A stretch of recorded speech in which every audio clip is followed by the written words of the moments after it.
NT Ramarao గారు దాకా నాకు ఉమ్మారెడ్డి వెంకటేశ్వర్లు గారు చెప్తున్నారు. ఎన్టీ రామారావు గారితో మహాసన్నిహితంగా ఉన్నాడు ఆయన. ఎన్టీ రామారావు గారితో మహాసన్నిహితంగా ఉన్నాడు ఆయన. ఒక ఎలక్షన్ టైంలో ఆ బీఫామ్ ఒక ఆమెకు షెడ్యూల్ ట్రైబ్ లేడీకి కూర్చోండి అని అటపోయింది. షెడ్యూల్ ట్రైబ్ లేడీకి రండి శ్రీనివాస్ గారు అందరు కూర్చోండి ఇస్తే ఇచ్చాడు, అయిపోయింది. ఇంకా వేరే చూసుకుంటున్నాడు ఆయన. ఆయన అరగంట అయినా ఆడనే నిలబడే ఉందంట. మళ్ళా వైపు చూసి ఏమమ్మా నువ్వు ఇంకా ఉండవే, నీకు బీఫామ్ ఇచ్చాను కదా అన్న. నాకు ఛార్జీకి కూడా లేదు సార్ అన్నదంట.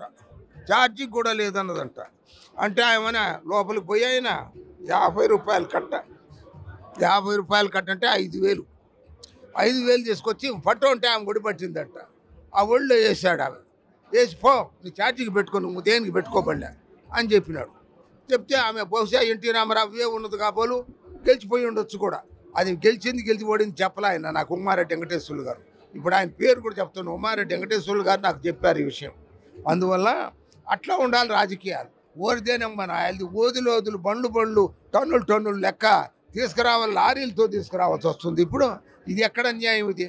అంటే ప్రజల దగ్గర కొట్టేది మళ్ళీ పెడుతుండేదే. పెట్టినా కూడా ప్రజలు క్షమించరు. ప్రజలు నువ్వు లెక్క ఇంత కొట్టి వాళ్ళకి అంత పెడితే నేను ఇంత కొట్టిండే అని అనుకుంటారు. అందువల్ల ఇది ప్రక్షాళన జరగవలసిన అవసరం ఉందయ్యా.